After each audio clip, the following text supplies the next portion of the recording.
भारत की दोस्ती के लिए बेताब अमेरिका कैसे उछल रहा है, इसका अंदाजा इसी बात से लगा सकते हैं कि अमेरिका भारत के साथ भारत की शर्तों पर एक से बढ़कर एक रक्षा डील करने तक के लिए तैयार हो गया है। ये ऐसे समय पर हो रहा है जब भारत के एनएसए अजीत डोभाल अमेरिका दौरे पर हैं। चीन से मुकाबला करने के लिए भारत और अमेरिका ने महत्वाकांक्षी तकनीक और रक्षा पहल शुरू कर दी है।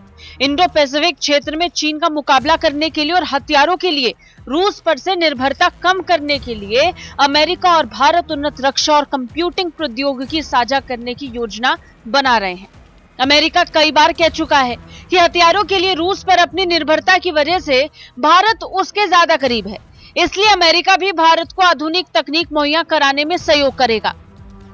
अब ये बयान अमेरिका क्यों देता आया है ये आप जानते हैं, लेकिन फिलहाल जो डील पक्की होती नजर आ रही है उसका फायदा भारत को चीन से मुकाबला करने में जरूर होगा। इस रक्षा पहल में general electric company jet engine का साझा उत्पादन भी शामिल हो सकता है।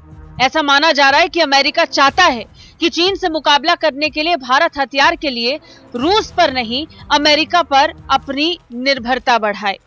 इस रक्षा पहल को US India initiative on critical and emerging technology नाम दिया गया है।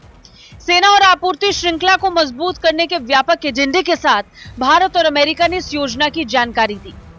The initiative on critical and emerging technology चीन का मुकाबला करने के लिए अमेरिकी राष्ट्रपति जो बाइडेन की ओर से सहयोगी देशों के साथ मिलकर काम करने के लिए उठाया गया कदम है।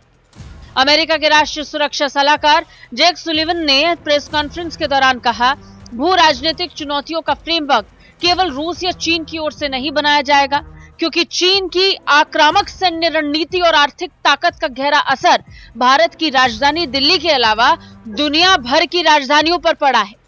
अमेरिकी राष्ट्रीय सुरक्षा सलाहकार जैक सुलिवन और भारत के राष्ट्रीय सुरक्षा सलाहकार अजीत डोभाल ने वॉशिंगटन में मुलाकात की थी। इस दौरान दोनों देशों ने संयुक्त हथियार उत्पादन को सुविधाजनक बनाने के लिए मैकेनिज्म बनाने के अलावा quantum computing, artificial intelligence, 5G wireless network और सेमीकंडक्टर सहित कई क्षेत्रों में सहयोग करने पर सहमति जताई। जरूरी क्षेत्रों में चीन के बढ़ते दबदबे को देखते हुए भारत अपनी घरेलू प्रौद्योगिकी क्षमता को बढ़ाने की कोशिश कर रहा है। लिहाजा भारत चिप उद्योग के अलावा उभरते क्षेत्रों को भी बढ़ावा देना चाहता है ताकि चीन को कड़ी चुनौती दी जा सके। ब्यूरो रिपोर्ट, भारत तक।